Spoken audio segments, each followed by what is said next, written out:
As no one can add to the brightness of the noonday sun,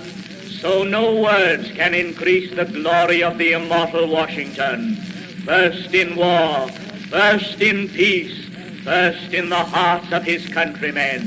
His fame will shine with undiminished splendor through all the coming ages. Under the smiles of beneficent heaven, he was the creator and savior of the greatest nation in the history of the world.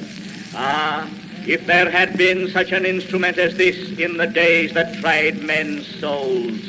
to record the words as they fell from the lips of the peerless leader of our army in the Revolution, our first and foremost president, and the unequaled statesman, with what bated breath and awed hearts we should accept the treasures from that storehouse of exalted patriotism and matchless wisdom.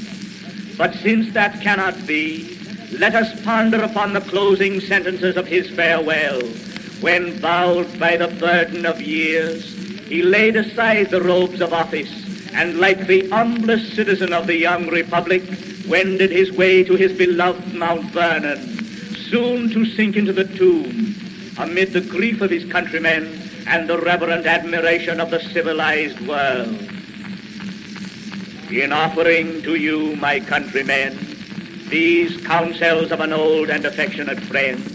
I dare not hope they will make the strong and lasting impression I could wish, that they will control the usual current of the passions, or prevent our nation from running the course which has hitherto marked the destiny of nations. But if I may even flatter myself that they may be productive of some partial benefit, some occasional good,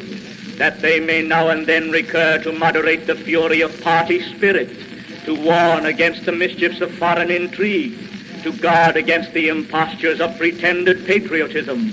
This hope will be a full recompense for the solicitude for your welfare by which they have been dictated. Though in reviewing the incidents of my administration, I am unconscious of intentional error, I am nevertheless too sensible of my defects not to think it probable that I may have committed many errors.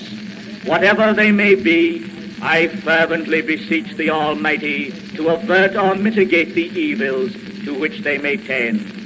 I shall also carry with me the hope that my country will never cease to view them with indulgence,